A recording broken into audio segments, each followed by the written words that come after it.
So we're going to talk about Sam Bankman-Fried, FTX, Alameda Research, exactly what the whole collapse was about, what happened, who are the key players involved. And I think also like how something like this can happen because the crypto space being so unregulated, and also just because it's in the tech space where like anyone can kind of download an app and put a whole bunch of money into it, like how a company can grow that big, and also like a bunch of kids essentially can end up being in charge of so much money, so quickly, which in the past would never have been a reality, I suppose. Yeah, I mean, like the tech is such a fast-growing pace. As long as anyone has internet, they have access. So the key players in the whole scandal. Okay, so I suppose you've got FTX now, which is Sam Bankman-Fried's trading platform, and then prior to that, he opened Alameda Research, which is a hedge fund which invests in cryptos. Yeah, Okay, so he was technically owner, I suppose, of both. But yeah, then there was a point where he left Alameda Research and only focused on FTX, and then yeah. So he wasn't the CEO of Alameda. He was still the majority shareholder. He just didn't take part in the day. What he says he didn't take part in the yeah, but day-to-day like his running. girlfriend, who he lives with, is the CEO. So I guess that's like Yeah, I mean, she did only become the CEO in 2023 when Tribuco left. oh, So okay, so that came after the fact. yeah, Oh, yeah. okay. Okay, so FTX, Alameda Research, then you have Sam Bankman-Fried, you have Caroline Ellison, who I suppose is relevant. So she became the CEO of Alameda, and then prior to that, she actually worked for FTX. Yeah. Okay. Who else is of Actually, I don't know relevance? if she did work for FTX. Then just Alameda. Yeah. But I mean, they all live together Yeah, I and mean, stuff. yeah, So it was a whole like mess of things. so Sam Bankman-Fried started out studied at MIT. He studied He studied physics. physics. Okay, and that's where he got into effective altruism. Yeah, I Right? mean, I think he was always into it, but yeah, so he studied, got into effective altruism. Do you know what that is? Yeah. So like, I suppose it's like altruism is giving away your wealth or wanting to do good in the world. So instead of focusing on like material goods, you want to do something good. And then effective altruism is, I suppose, doing it effectively.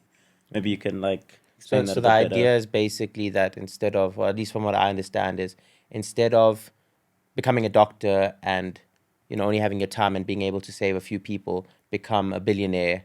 This is what the way he sees it: become a billionaire and then use your money to do a lot more good than just one person Oh, can do, dedicating their time. okay. So like send 10 people to Africa instead of being the one doctor Yeah, that goes to Africa. Okay. exactly. Um, So he was meant to be a good person, in yeah. short. I suppose that's a tough one though, because then like when do you start doing good? Like because you're essentially always procrastinating it because I'm gonna make more money so that I can do better later. So there's always that point. Yeah, I Um, think it also a lot of trading people say they're effective altruists to feel better about themselves. So it could be that it's just a way to kick the can down the road and actually never do any good. But yeah, well, okay. that's not too important at the moment. Okay. So yeah, so he then worked at a trading firm um, from 2013 to 2016, 2017 in Oh, 20 3 4 years. Okay. Jane Street. Um, and then he opened FTX, no, Alameda Research in 2017. And then in 2019, he opened FTX. So he started Okay. FTX. Yeah, So I suppose like for Alameda Research, it's a trading firm that essentially invests in cryptos, whereas Jane Street would have been a trading firm that invests in yeah, everything. traditional markets. Yeah, yeah. Okay. Was there like was he involved in any trading in cryptos at at Jane Street or I'm not sure, but I don't think so. I think he came about it only in 2017 okay. when he Okay. started Alameda Research. Okay. Yeah, so I think the key point to pick up in this whole collapse is that FTX is an exchange. That means that customers, I started it. yeah, don't look at me with your glass, goddamn child. Okay, yeah, go on. Yeah, We so have to allow for a little bit of a yeah, break yeah, on the restart just so that we can skip. okay. Okay. Yeah, so the key point to pick up is that FTX is an exchange. So what that means is that customers deposit funds Mm. and they use the exchange as a place to buy and sell assets. The exchange does not own the assets. Okay, so the exchange makes money by, I suppose, the trading fees. Yeah, like so for them they to buy, trading sell. fees, listing fees, Okay. depositing fees, and all of that. Okay. But they are meant to custody those assets. So in traditional markets, there's a third party custodian, and there's a lot of auditing done, so that they don't actually have access to it. But with FTX, the money was there; they could use it for whatever. There were no real checks. Okay, but because it's also a private company, right? Like public companies, they would have to be audited more rigorously.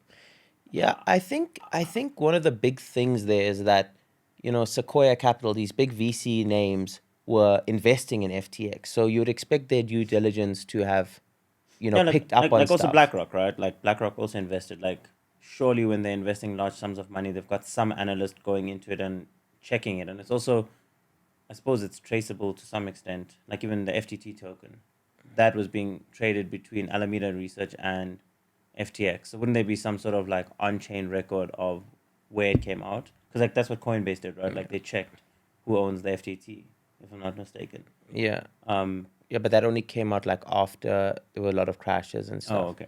So I think everyone just saw everything going up, and when you're in a crazy bull market, you just want in. Like FTX is Yeah. growing a lot, you want in. Like you don't ask a lot of questions.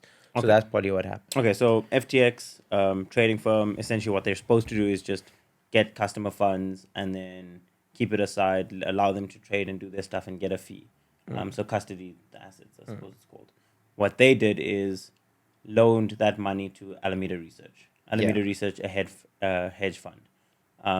Okay, what happened to the money, right? So like, why is it that Alameda doesn't have it? Did they lose it all in trades?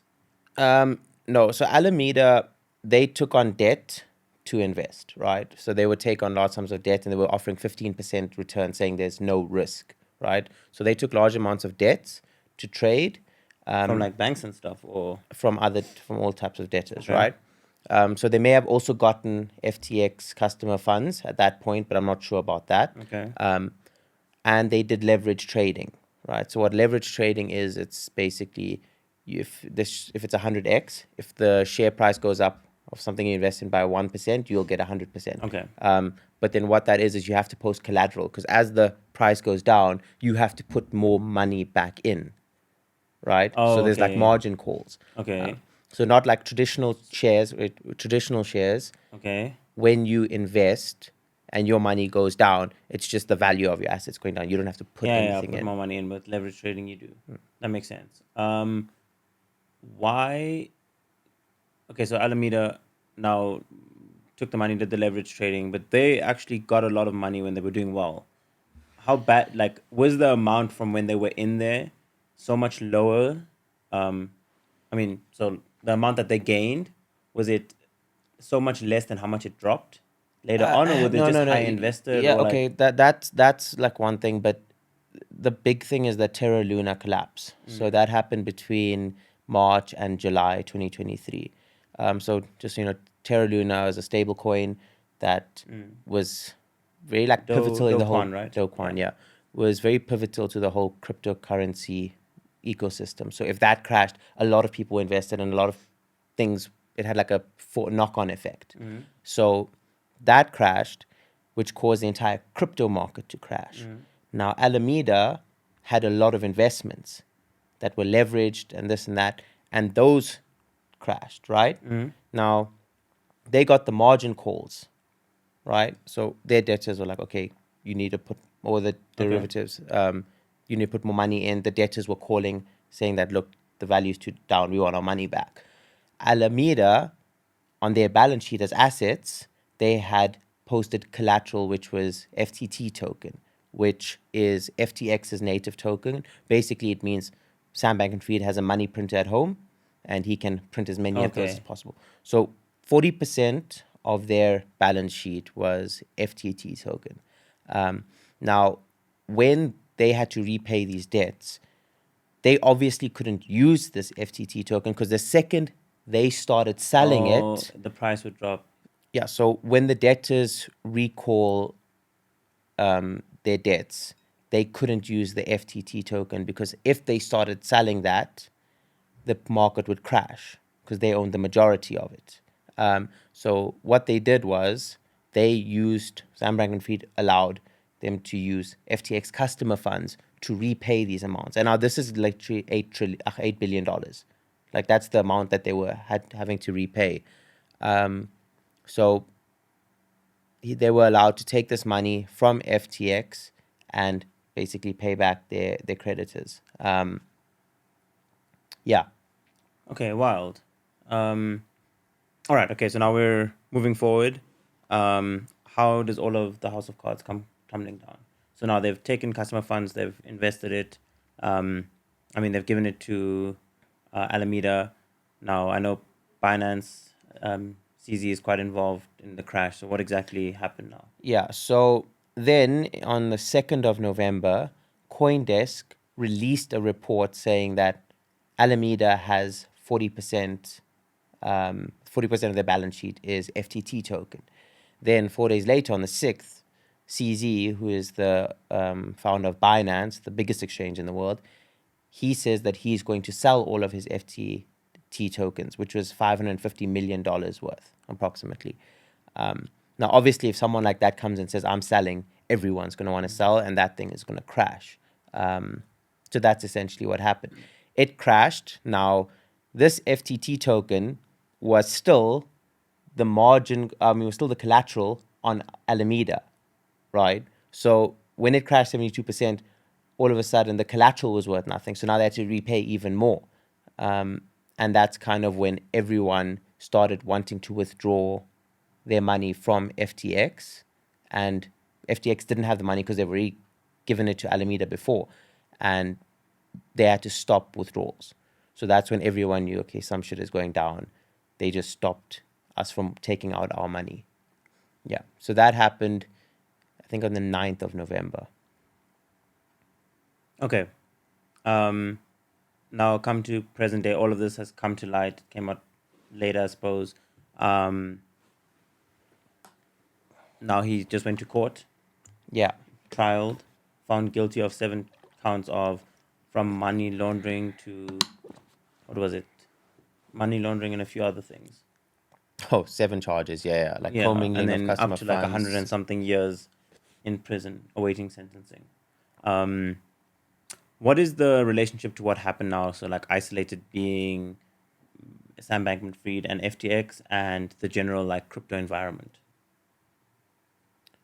What do you mean? So like how does this relate to cryptos in general?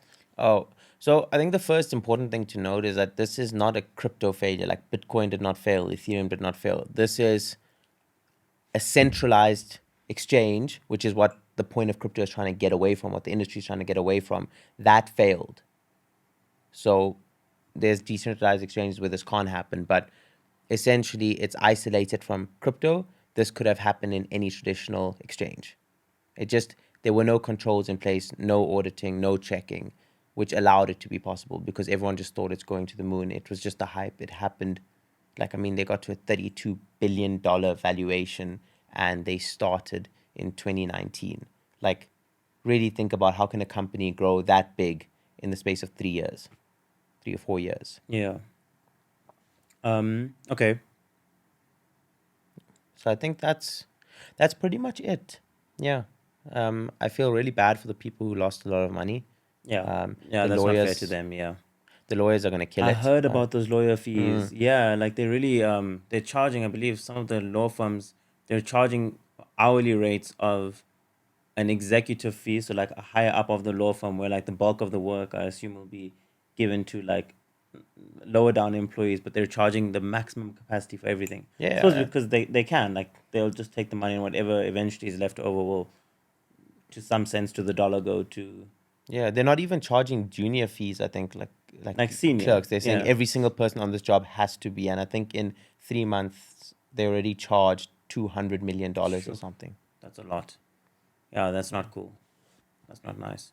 But yeah, hopefully, I suppose people get some money back of what they invested. Moving forward, I think like the crypto industry is a little bit too unregulated to an extent, not necessarily legally, but there's not enough checks being done. Hopefully, the VCs also do their proper research. Because I suppose that's also why the person at home puts their whole life savings in is because people like BlackRock are supporting it, people like Sequoia, So it's like you would expect those companies to do their due diligence, to do their research into it, so that when they invest at least large sums of money, they're quite confident in the integrity of the company they're investing in. Yeah, that's true. But also, I think they've got so much money. Like 200 million is nothing to them. Nothing for them. They've Yeah. made FTX was probably one of 50 bets, which didn't plan out, but they've probably got the next one that's coming. They're already in at the round or something. Yeah. Okay, but cool. Yeah. So now I guess we'll have to see what happens with sentencing, and then yeah, take it from there. Lovely.